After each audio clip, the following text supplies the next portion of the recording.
बात समझ में आ रही है आप लोगों को? ये काम आपको करना है दोस्तों। तो इस बिजनेस पे 4 काम करने पड़ेंगे। आपको भूत बनना पड़ेगा आरसीएम का। क्या बनना पड़ेगा? पहला काम, पहला वर्क क्या करना है? जब आप इस बिजनेस को चालू करेंगे तो लोग आपको नेगेटिव करेंगे, आपके पहले फ्लोर के ऊपर अटैक करेंगे, पहले फ्लोर पे आपके पैरालिसिस अटैक के बार बार झटके देंगे। अगर आपने अपने इस पहले फ्लोर को 5 साल के लिए पत्थर का बना लिया और नेगेटिव सुनना बंद कर दिया तो रिजल्ट आना स्टार्ट हो जाएंगे। क्या करना? बात समझ में आ रही है? आपको कुछ नहीं करना, जो आपसे नेगेटिव बात करे उसको जिंदगी से निकाल के बाहर फेंक दो और पॉजिटिव लोगों के शरण में रहो। याद रखना दोस्तों, आपकी जिंदगी के 50 साल में से 5 साल मांग रहे हैं, 5 साल आपको पॉजिटिव रहना है और अपने पहले फ्लोर के ऊपर इसको पॉजिटिव रखना है। हमला यहां पर होता है ना कि यहां होता है। गंदगी यहां भरी जाती है ना कि यहां भरी जाती है। Right sir? इसको जो कमांड मिलेगा बॉडी वैसा रिएक्ट करेगी। Is it clear? 5 साल तक अपने दिमाग को पत्थर का बना सकते हो। इसको बोला जाएगा आरसीएम का दिमाग। 5 साल ये दिमाग आरसीएम को दे दो, अपना काम में मत लेना। हम गलती क्या करते हैं? ज्वाइन करते हैं, हिसाब लगाना चालू करते हैं, मेरे कितना आएगा।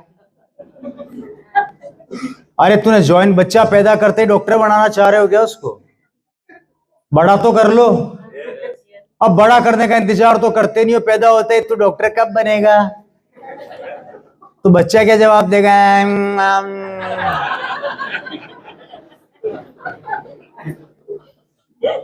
तो ये गलती से भी मत करना, नहीं तो उस बच्चे को नेगेटिव कर दोगे। समझ में आ गई? पहला काम अपने फर्स्ट फ्लोर का। वर्किंग पैटर्न कैसे रहेगा? ये आप हैं, ये आपकी 2 लेगे आप स्टार्ट करते हैं और ये महीने हैं, जैसे जनवरी, फरवरी। काम करने का तरीका थोड़ा सा हाईलाइट कर रहा हूं, मार्च, अप्रैल, वॉटएवर जो भी है, ठीक है? ये आपके मंथ आ गए। Is it clear? ये आपने अपना बिजनेस स्टार्ट किया। पहला हम क्या करते हैं गलती, एक बेटे को बहुत प्यार करते हैं और दूसरे बेटे को हम सोतेला मानते हैं। इस बेटे को हम भरोसे पे छोड़ते हैं, किसके? दादाजी के। बेटा हमारा तो सेवा भी हमें करनी है, दादाजी को करनी है। Right sir? जो जिंदगी का फॉर्मूला अपने परिवार में अप्लाई करते हो वही फॉर्मूला यहां पे अप्लाई करना है।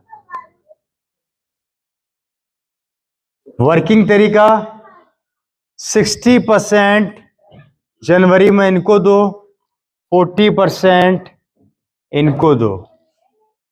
फरवरी आते ही 40% इनको दो, 60% इनको दो। फरवरी के बाद मार्च आते ही अगर आप कोई ना माने उसे छोड़ दो, आगे बढ़ जाओ। ऊपर अपलाइन और भी है। जिंदगी आपकी है, परिवार आपके हैं, बच्चे आपके हैं, तो डिसीजन भी आप ही को लेना पड़ेगा। अप्रैल आया, मार्च आया, 60, 40, 40, 60। इस रेशो को अगर आपने मेंटेन कर लिया 5 साल 12 महीने, गारंटी देता हूं कभी जिंदगी में आपकी दोनों लेगे टूटेगी नहीं और आपका पैरेलल बिजनेस लॉन्ग लाइफ के लिए सेट हो जाएगा।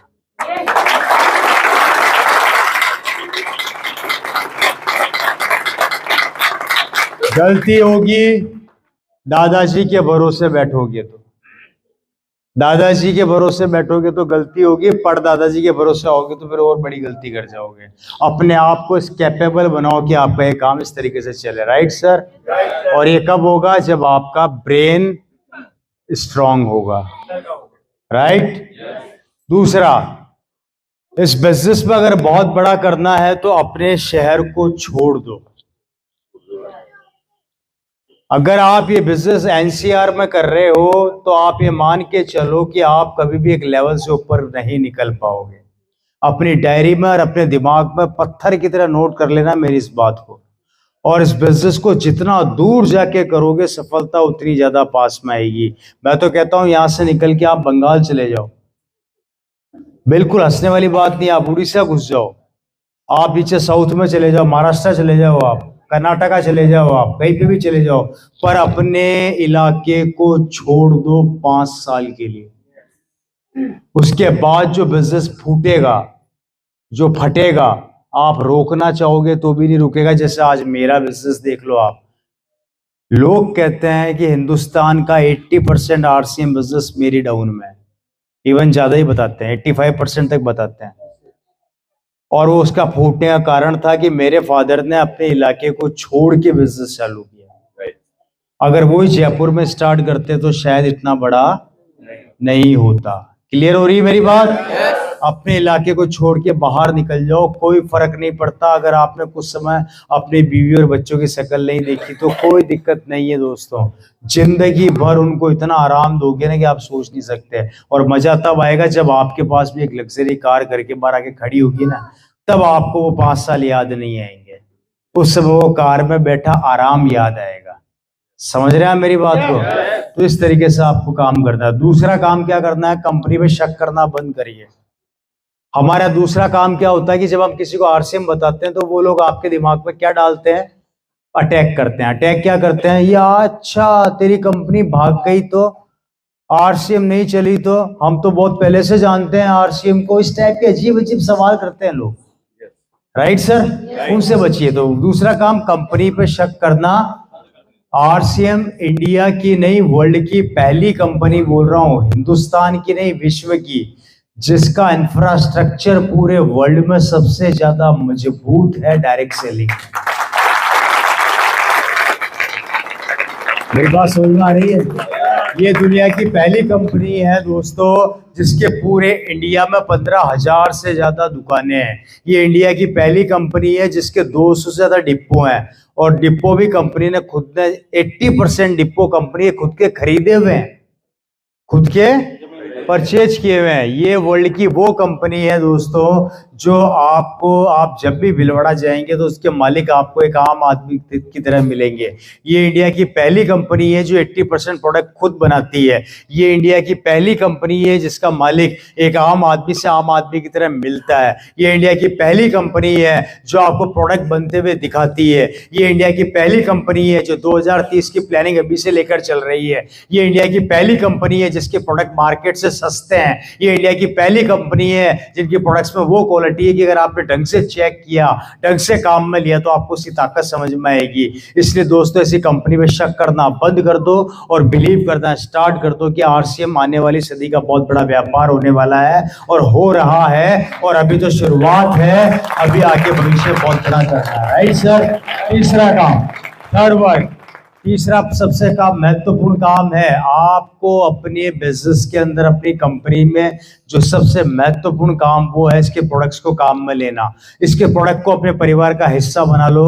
जिस तरीके से आप अपने बच्चे को प्यार करते हो उस तरीके से आपको आरसीएम के प्रोडक्ट से प्यार करना है। और उसका सबसे बेस्ट तरीका है डायमंड क्लब को फोकस कीजिए। मैं किसी और चीज के बारे में आपको कुछ नहीं बोल रहा, मैं सिर्फ इतना सा कह रहा हूं कि डायमंड क्लब को आप फोकस कीजिए। 10,000 का सामान खरीदना कोई बड़ी बात नहीं है 10 लाख की दुकान खोलने की बजाय। इसलिए डायमंड क्लब पे लगातार फोकस करना, प्रोडक्ट्स को काम में लेना। अभी भी मैं गारंटी के साथ कह सकता हूं कि आप में से 80 से 90% लोगों ने आरसीएम के सारे प्रोडक्ट काम में नहीं लिए। मैं अभी भी गारंटी के साथ कह सकता हूं काम में नहीं लिए। सही कह रहा हूं गलत कह रहा हूं? 80% लोग यहां बैठे हैं जिन्होंने पूरे प्रोडक्ट काम में नहीं लिए। और यही हमारी सबसे बड़ी वीकनेस है। आप नया एक्सपेरिमेंट करते क्यों नहीं हो यार? अरे कोई प्रोडक्ट पड़ा है जो आपको नजर आ रहा है और पड़ा है और आप उसको काम में नहीं ले रहे, उसको लेकर जाओ। मेरा प्रॉब्लम क्या है? मैं पिकअप सेंटर वाले को फोन करके सबसे पहला सवाल करता हूं, नया क्या आया? बोला सर ये चीज आई है, फटाफट भेज। पुराने में क्या छूट रहा है? बोला सर आपने लास्ट टाइम ये नहीं लिया, फटाफट भेज। मैं कभी हिसाब नहीं लगाता कि भैया पुराना है, मेरे को नई चीज चाहिए तो चाहिए, सेट है दिमाग में। और आप बिलीव नहीं तो आपको मैं पिकअप सेंटर का नाम बता देता हूं। राजस्थान में विलास शर्मा का पिकअप सेंटर है, पूछ लेना आप सोडाला में। नाम लिख लो, नोट कर लो, नंबर अभी दे देता हूं। उनसे पूछना रवि शर्मा किस तरीके से परचेजिंग करता है, वो बता देंगे आपको 2 मिनट में। मेरा सबसे पहला सवाल होता है नया क्या आया?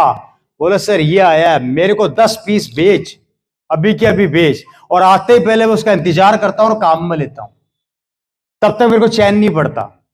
और जब मैं काम में ले लेता हूं तो मेरा कॉन्फिडेंस लेवल अंदर से और मजबूत होता है। अब मैं बोल सकता हूं इस प्रोडक्ट के बारे में।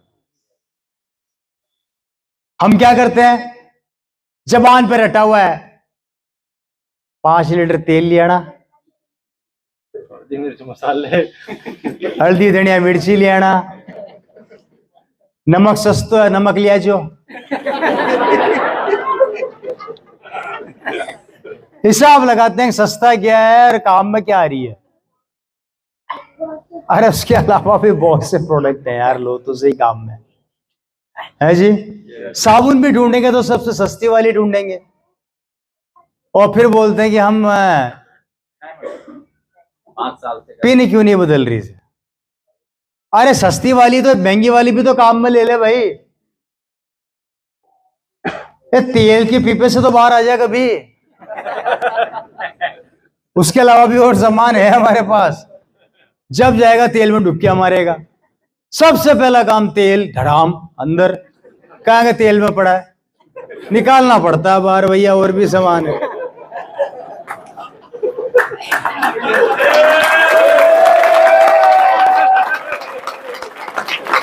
मैं ये नहीं कह रहा तेल खराब है, मैं प्रोडक्ट शानदार है, पर और भी शानदार है। मैं ये समझा रहा हूं और भी प्रोडक्ट शानदार है, काम में तो लो यार। घर पे कॉकरोच हो रहे हैं, बाजार से वो डंडी से ले आएंगे यार, हमारे पास भी तो डंडी है, रगड़ो तो सही। कभी काम में लिया वो? नहीं सर। क्यों भाई, कॉकरोच से प्यार है? अच्छा लगता है खाने पे नाश्ता हुआ कॉकरोच? बहुत से प्रोडक्ट है, तो प्लीज समझ रहे हैं मेरी बात को।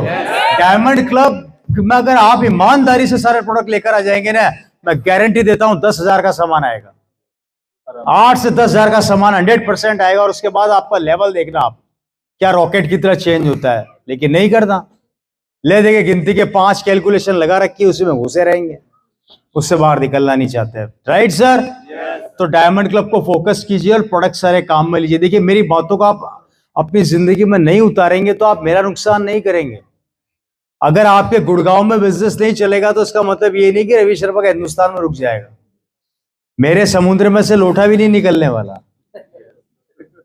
क्या मेरे समुद्र में से एक लोटा भी नहीं निकलने वाला? इसको अदरवाइज मत लीजिएगा, समझाने के लिए बोल रहा हूं। इसको गलत मत लीजिएगा। बाकी फर्क हमें बहुत पड़ता है, बहुत पड़ता है। मेरे लिए तो 100 बीवी का छोड़ो, 10 पीवी का डिस्ट्रीब्यूटर भी मेरे लिए बहुत महत्वपूर्ण है, मेरे पास आके बैठ जाए। लेकिन समझाने के लिए कभी कभी क्या होता है कि थोड़ा सा तरीका बदलना पड़ता है। आप मेरी बात समझ रहे हैं? तो आप करेंगे ये काम। चौथा काम, अपनी एक्टिव और ग्रोइंग अपलाइन के नादों के पीछे पड़ जाइए। सर मुझे सीखना है, मुझे मार्केटिंग प्लान सिखाइए। मैडम जाइए, आप जाइए, आपका बहुत कुछ हो सकता है। मैडम कुछ जल्दी हो रही है, थोड़ा उनको निकलना होगा, काम होगा। मैं ये कह रहा था कि आपको अपनी एक्टिव और ग्रोइंग अपलाइन के नादों के पीछे पड़ जाना है कि सर मेरे को प्रोडक्ट्स को काम में लेना सिखाइए, किस तरीके से इस मार्केटिंग प्लान को दिखाया जाता है वो सिखाइए, मेरे घर में होम मीटिंग कीजिए, हफ्ते में कम से कम 2 मीटिंग घर में होनी चाहिए आपके, ये डिसाइड कर लो फाइनली। कम से कम 2 मीटिंग, फर्क ही नहीं पड़ता उसमें आदमी कितने हैं, 2 या 4। अगर आपने अपनी कॉलोनी में बता दिया कॉलोनी छोड़ के बाहर निकल जाओ, हिंदुस्तान बहुत बड़ा है, एनसीआर बहुत बड़ा है, अगर पूरे दिल्ली को नापू तो भी डिस्ट्रीब्यूटर आरसीएम के कम है। दिल्ली बहुत बड़ा है, पूरा इंडिया खाली पड़ा है, कोई फर्क नहीं पड़ता। आपको ये मानकर आप आरसीएम बताओ कि ये ना करेगा, क्या सोच के बिजनेस बताना है कि ये ना करेगा बस। और जब आप ये खेल सोच के खेलोगे, आप खुल के खेलोगे। हम क्या करते हैं, डाउट के साथ खेलते हैं, अगर इसने हाँ नहीं किया तो क्या होगा, मां खेल खत्म। क्रिकेटर अगर ये सोच के बैटिंग करे ना कि यार इसने बाउंसर मारा और बॉल मुंह पे लग गया तो क्या होगा, वो जिंदगी भर बैटिंग नहीं कर सकता। आने दो बाउंसर, 4 बार गलत बोलोगे, 5 बार गलत बोलोगे, 6ठी बार तो सही बोलोगे, है या नहीं? गुड़ गुड़ के महादेव जी बनोगे। गुड़ गुड़ के महादेव जी समझते हैं? पत्थर जो होता है ना, पानी के कोने में पड़ा रहता है, तिकोना होता है, लेकिन जब वो समुद्र के या नदी के अंदर ठोकरे खाता है तो गोल हो जाता है वो बिल्कुल। और जब गोल हो जाता है और उसके ऊपर आप पीले रंग का कुमकुम लगा के दीवार पे खड़ा कर दो ना, तो वो शिवलिंग बन जाता है। और फिर हम क्या करते हैं, उसकी पूजा करते हैं। आप जब कपड़े खाओगे ना पब्लिक की, तो आप गोल हो जाओगे, फिर आपकी पूजा होगी। Right sir? तो एक्टिव और ग्रोइंग अपलाइन के ना दो के पीछे पड़ जाओ। मैं तो ये कहता हूं कि उसके सोने से पहले और उठने से पहले घर पहुंच जाओ। उसको रात को सपने में आप ही नजर आने चाहिए, उसको दूसरे सपने आने ही नहीं चाहिए। नहीं माने कपड़े फाड़ दो, कपड़े फाड़ दो सर, बिल्कुल फाड़ दो, हंसो मत। अगर आप नहीं समझ रहे तो वो आपके फाड़े।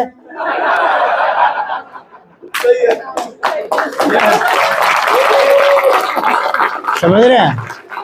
और वो आपकी नहीं सुन रहा तो आप उनके फाड़ दो, क्योंकि यहां पर कपड़े फटने से भी पैसा आता है। यहां कपड़े, मैं एक फंक्शन में था, शादी में, मेरी 2 शर्ट थी, जल गई। सबने बोला अरे यार माफी चाहते हैं यार, बहुत महंगे। मैं हंस रहा था, हा मजा आ गया। बोले यार तू अजीब आदमी, तेरे कपड़े जल गए, तू हंस रहा है। बोला कि अब नहीं आएंगे, पैसा आएगा। बोला ऐसा कैसे है? मैं कहा आजा कोपचे में, हमें तो मौका चाहिए। बात समझ में आ रही है? तो 4th point is that active और ग्रोइंग अपलाइन के सपनों में भी आप नजर आने चाहिए। राइट? मैंने 4 पॉइंट बताया। पहला फर्स्ट फ्लोर, उसको बताया। सेकंड मैंने कहा कंपनी पर बिलीव लेवल को स्ट्रांग करना। तीसरा आरसीएम के प्रोडक्ट को अपने घर में काम में लेना और कौन कौन से लाने, किस तरीके से लाने, वो बता दिया। और चौथा अपनी एक्टिव और ग्रोइंग अपलाइन के ना दो। ये 4 काम अगर आपने कर लिए तो इसमें वो सारे काम बाकी के कंप्लीटली बेसिक्स बेसिक्स कोर सब आ जाएंगे, सब कंप्लीटली कवर कर जाओगे आप। लेकिन आपको पहले ये 4 चीजों पर फोकस करना पड़ेगा, क्योंकि हम गलती क्या करते हैं, हम बीच में से बहुत सी चीजें पकड़ते हैं, जिसकी वजह से हम ना इधर के रहते हैं ना इधर के रहते हैं। आपने बेसिक्स स्टार्टिंग में 4 पॉइंट्स पे फोकस किया तो आपको सब कवर करते हुए चले जाओगे। Right sir? आगे बढ़ते हैं दोस्तों। और ये बिजनेस क्या देता है क्या नहीं देता, मेरे पास शब्द नहीं है। मैं आपको बताना चाहूंगा कि दोस्तों इस बिजनेस ने हिंदुस्तान के बहुत से लोगों की लाइफ स्टाइल को बदला। और कई लोगों को घमंड है, कई लोग ये सोचते हैं कि यार अब तो करोड़पति है, हमें आरसीएम की जरूरत क्या है। मैं अपनी बात को जल्दी से खत्म करने वाला हूं दोस्तों। मैं आपको एक बात बताने जा रहा हूं, सोच समझ के समझिएगा। सॉरी, कुछ लोगों को घमंड होता है वो कि मैं करोड़पति हूं, मुझे आरसीएम की जरूरत क्या है। होता है नहीं होता?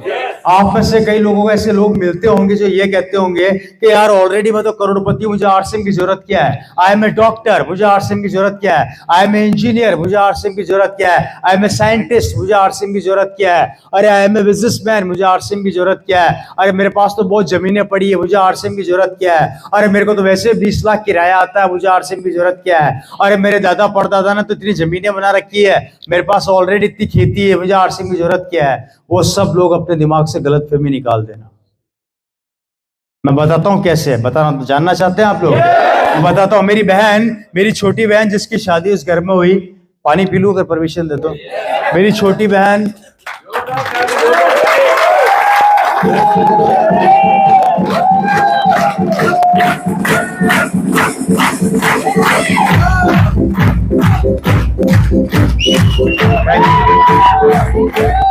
मेरी छोटी सिस्टर जिसकी शादी राजस्थान में हुई और काफी ठीक ठाक परिवार में हुई। परिवार कैसा है आप लोग बताइएगा।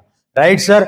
मेरी बहन जिसकी जहां पर शादी हुई वो काफी ठीक ठाक फैमिली में गई। आप जब राजस्थान जाते हैं तो कुकस जब आप एंटर करते हैं तो कुकस में लेफ्ट साइड में एक होटल आती है, होटल शिव विलास पैलेस, वाइट रंग का होटल है। वो मेरे सिस्टर के हस्बैंड का है। 5 स्टार डिलक्स प्रॉपर्टी है। हैं? हाँ, कुकस से आगे मेन रोड पे वो प्रॉपर्टी है। 5 स्टार डिलक्स के नाम से है, 5 स्टार होटल है वो। ऐसे 4 होटल उनके जयपुर में है।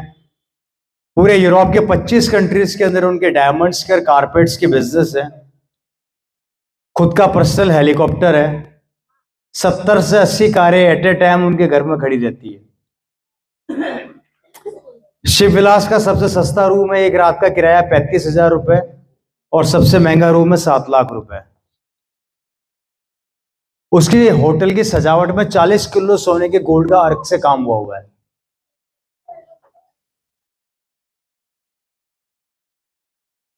जहां मेरी बहन की शादी हुई। कैसी फैमिली है? ठीक ठाक है। सालाना टर्नओवर है 2000 करोड़ का। कितना टर्नओवर है? 2000। और ये मैं आपको गूगल में सर्च करके आप देख सकते हैं, नहीं है तो आप कभी जाए तो पूछ लीजिएगा शिव विलास के नाम से। शिव विलास का मतलब है शिव बिहारी, वो मेरे सिस्टर के ससुर जी हैं। राइट? ठीक ठाक होटल है, ठीक ठाक काम है। वहां मेरी बहन की शादी हुई। मेरी बहन की शादी में फॉरेनर्स आए थे लगभग 1000 से ज्यादा, और टोटल बारात थी 3000 लोगों की, जिसमें बड़े बड़े सीएम से लेके बड़े बड़े नेता, बड़े बड़े बिजनेसमैन जिनको जेड सुरक्षा मिली हुई थी, इटली से स्पेशली बहुत बड़े डायमंड्स के मर्चेंट्स आए हुए थे जिनको स्पेशल राजस्थान गवर्नमेंट ने सुरक्षा दी थी, वो सब वहीं ठहरे थे। बड़े बड़े फिल्म स्टार आए थे। एक बार मेरी बहन का फोन मेरे पास आया, भैया क्या कर रहा है? मैंने कहा बोल क्या हुआ? हमारे घर में एक फंक्शन है होटल में, तेरे को होटल में आना है। मैंने कहा ठीक आ जाऊंगा, तारीख बता। मैं कहा डेट खाली होगी तो आऊंगा। फैक्ट है। हमारे आपके यहाँ पे नहीं पता क्या बोला जाता है, जब हमारे यहाँ पे बहन के बच्चा होता है तो उसके कपड़े जाते हैं। अब क्या बोलते हैं आपको वहां पे, मेरे को पता नहीं। हाँ, हमारे वहाँ जामना बोलते हैं, जामना जाता है। राइट? तो मेरी बहन के जब जामना गया था, उस समय मेरी मीटिंग थी तो मैं खुद नहीं गया था, मुझे खूब गालियां पड़ी थी कि हम आरसीएम वाले एक बार मीटिंग दे देते हैं तो हम कैंसिल नहीं करते, किसी हाथ पे छोड़ते नहीं है। हाँ, किसी कारण से अगर खुद की तबीयत खराब हो जाए, जैसे कि मैं अभी रिसेंटली कोई चैलेंजेस के साथ मैं सफरिंग फ्रॉम सम इलनेस, मैं भी निकला हूँ उससे, तो मुझे पता है कि चैलेंजेस बॉडी के लगे कभी कभी हो जाते हैं, तो थोड़े बॉडी उस चीज़ को सपोर्ट नहीं कर पाती है, तो उससे मैं अभी थोड़ा फेस कर रहा हूँ और मैं निकला भी हूँ अभी उससे, तो मुझे पता है चैलेंजेस कितने खतरनाक होते हैं। इसके अलावा हम लोग कभी भी अपने प्रोग्राम को कैंसिल नहीं करते। तो मेरी बहन ने मेरे को बुलाया, मैं आगे बात बता रहा हूँ, और यहाँ पे बात बता रहा हूँ घमंड की। जो घमंड उनके वहां पर मैं गया और मुझे देखने को मिला, मैं वहां पर चला गया, वहां पर गया, सब लंबी लंबी कारों से आ रहे थे। पैसे वाले का दोस्त कौन होता है? पैसे वाला ही होता है। अब मेरी बहन की शादी में बड़ी बड़ी कारें आ रही है भैया, मर्सिडीज, बीएमडब्ल्यू, ऑडी, लिम्बोजिन, लिम्बोगिरी, रोल्स रॉय। मैंने कहा ये क्या हो रहा है? बुकाती। मैंने कहा बड़े बड़े लोग आ रहे हैं, सब एंटर कर रहे हैं। मैं भी अपनी गाड़ी से गया, एंटर किया। हाँ, आपने देखा वहां पे बड़े बड़े फंक्शन में राउंड टेबल होता है, उस पर 4 या 5 लोग बैठ जाते हैं, बातें करते हैं। अच्छा, मुझे वहां कुछ जानकार मिल गए पुराने, जो उनकी फैमिली से या उनके रिलेशन में बिलोंग करते थे, शादी के टाइम में जानते होंगे। मेरे को बोला रवि कैसा है? मैंने कहा बढ़िया। क्या चल रहा है? मैंने वही, मैंने कहा हाँ।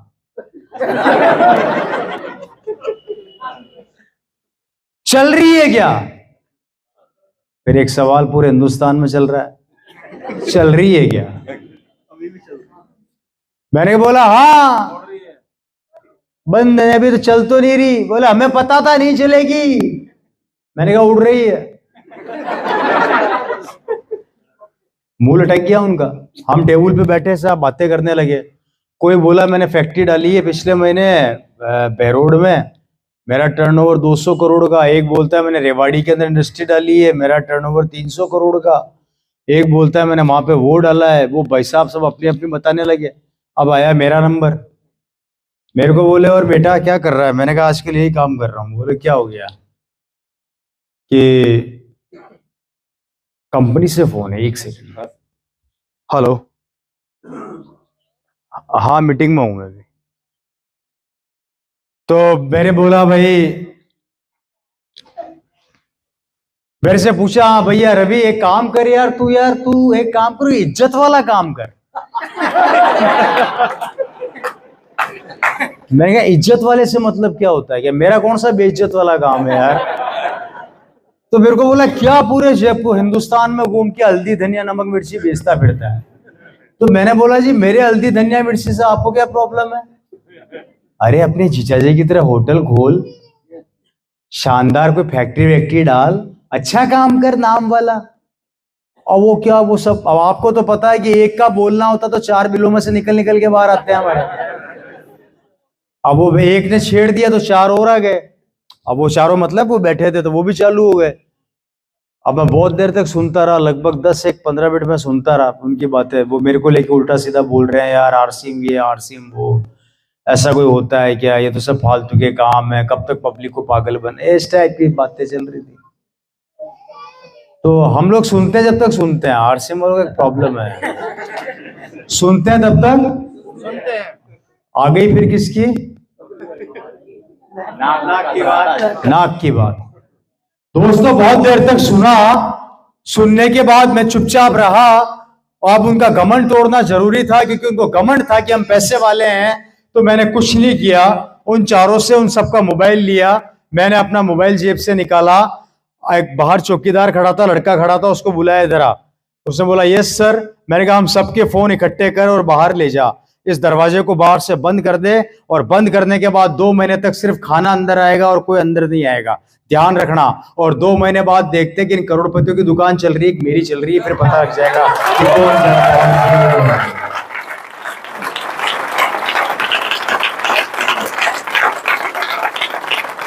वो मेरे को बोले तेरा दिमाग खराब हो गया है, अगर तूने हमारा काम पर मोबाइल छीन लिया तो हमारा सैलरी कौन बांटेगा, माल कौन देखेगा। अब वो सब राय देने लगे। मैंने कहा क्यों, अब क्या हुआ, काम तो मेरा भी है जो चल रहा है भाई, इतना परेशान क्यों हो रहे हो आप लोग। बोले क्या मजाक लगा रखी है, ऐसा कोई होता है क्या। मैंने मोबाइल निकाला, रिफ्रेश मारा, मैंने कहा ये देखो। अब वो अपना तो रिफ्रेश होते ही बिजनेस चलता है खतरनाक वाला। बोले ये क्या है, मैंने कहा ये माल बिक रहा है। फैक्ट्री का है, मैं कहा नहीं है। दुकान का है, मैंने कहा नहीं है। इन्वेस्टमेंट का किया हुआ है, मैंने कहा कहीं नहीं किया हुआ। तो माल कैसे बिक रहा है, मैं कहा यही क्वालिटी है।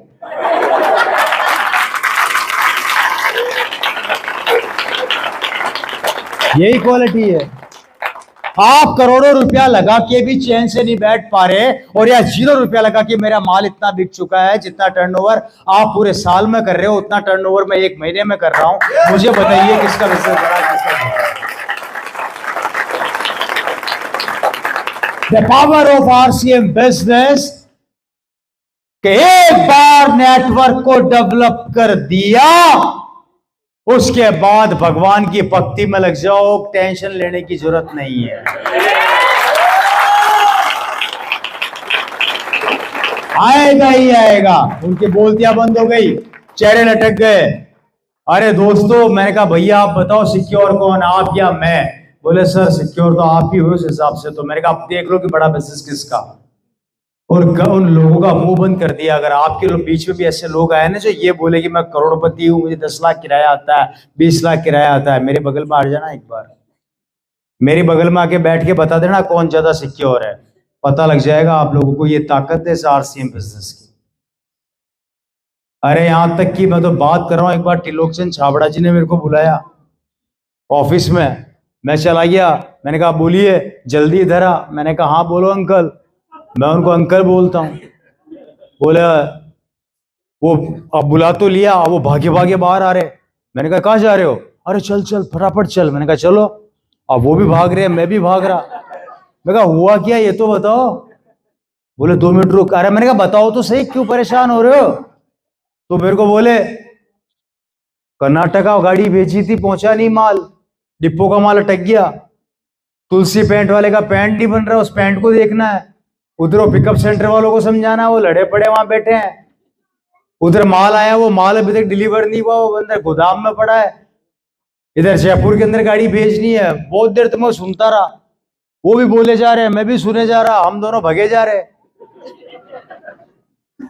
हाँ। तो मैंने कहा इतने परेशान क्यों होते हो। बोले होऊंगा नहीं क्या, इतनी जिम्मेदारियां। मैंने कहा क्यों परेशान होते हो, आरसीएम ज्वाइन कर लो।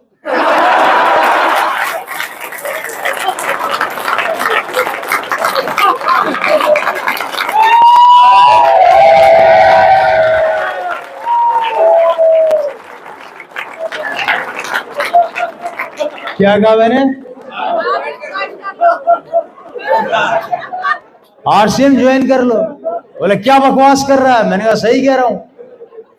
बोले गाड़ी किसको भेजनी, बोले मेरे को। मैंने कहा डिपो किसको खोलने हैं, बोले मेरे को। फैक्ट्रियां किसको लगानी है, मेरे को। मुझे क्या करना है, तो कुछ नहीं करना, 6 तारीख को पैसा आता है, बताओ सिक्योर बिजनेस है। अब आप ज्यादा सिक्योर या मैं ज्यादा सिक्योर? अवसर गुजरने लग गए, बात तो सही है। मैंने कहा लगाओ सौरभ जी का फोरम और मेरा फोरम, दोनों का फोरम लगाओ, बस 6 महीने में रॉयल्टी पे लाऊंगा, गारंटी में। आप ज्वाइन तो करो।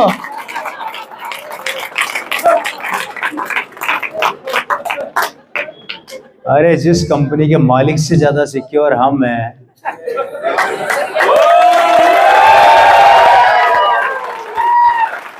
ऐसे काम को क्या सोचना पड़ता है? ऐसे काम को करने से पहले सोचना पड़ता है क्या?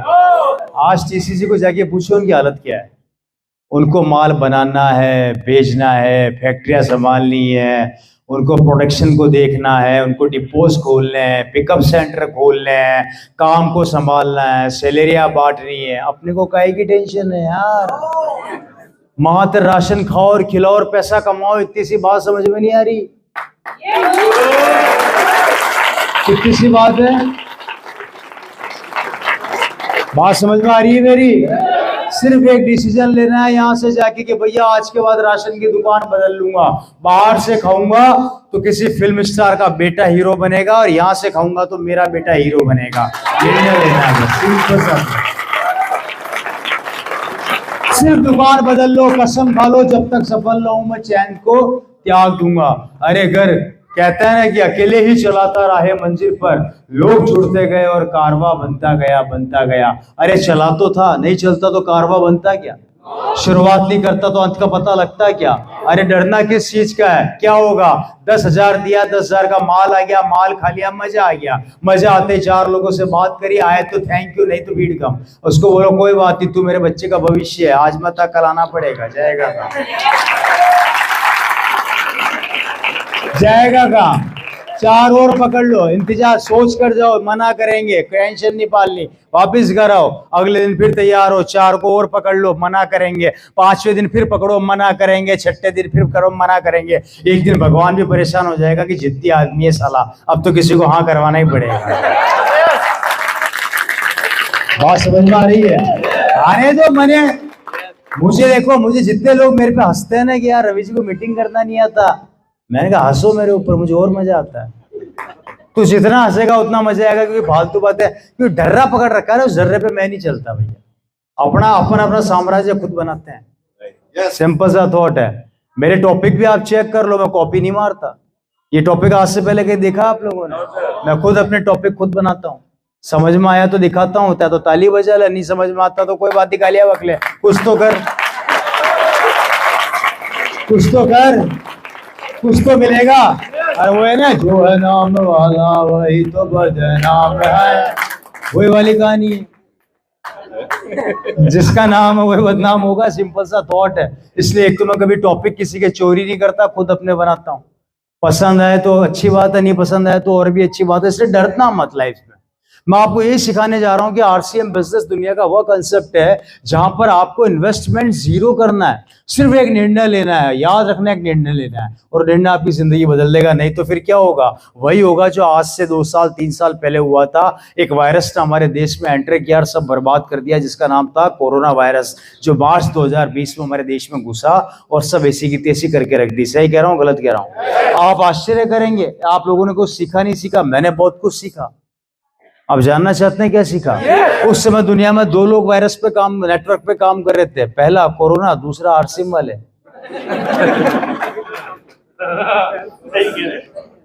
दोनों एक ही कॉन्सेप्ट पे काम कर रहे थे, एक कोरोना और दूसरा हम दोनों नेटवर्क बना रहे थे।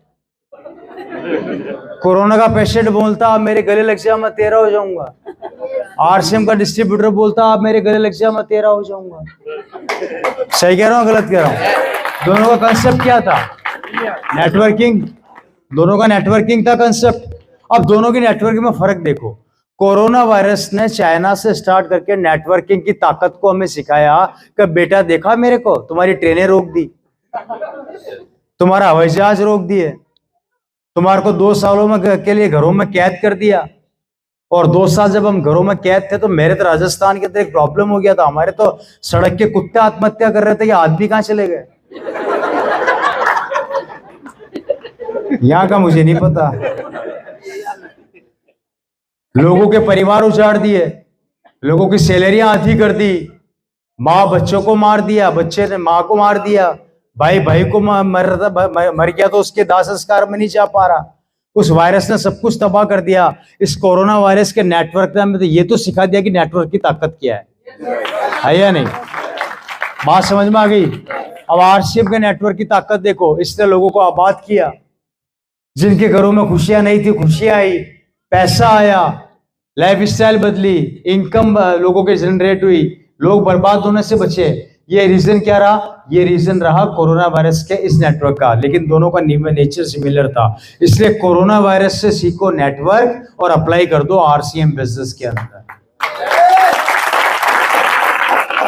अगर ये काम आप लोगों ने कर दिया तो बहुत बेहतर रिजल्ट आएंगे। बाकी दोस्तों, मैंने अपनी बातों को पूरा रखने का प्रयास किया, किस तरीके से आपको काम करना है, किस तरीके से आपको वर्किंग पैटर्न रखना है, कैसे हमारी दुनिया की बर्बादी की ओर अग्रसर हो रही है, कैसे नौकरी वालों की जिंदगी तबाह हो रही है। अगर आप लोगों को मेरी बातें समझ में आई, आप लोगों को मेरी बातों को दिल में उतारा, तो आज एक डिसीजन यहाँ से लेकर जाना कि 2024 के एंड तक मैं अपने पिन लेवल को बदल के रहूंगा। हेलो, 2024 के एंड तक मैं अपने पिन लेवल को बदल के रहूंगा और एक नया इतिहास रचूंगा, एक नया इतिहास बनाऊंगा।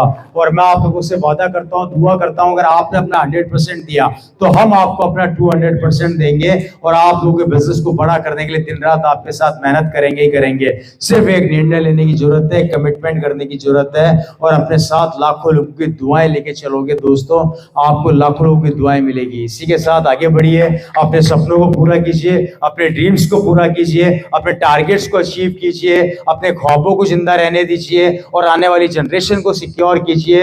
हार मत मानिए, थकिए मत, रुकिए मत, जो ना करता है उसको छोड़िए और आगे बढ़ जाइए। एक दिन मैं वादा करता हूं मेरी जैसी लाइफस्टाइल आपकी भी होगी, जिंदगी पूरी बदल जाएगी। Thank you.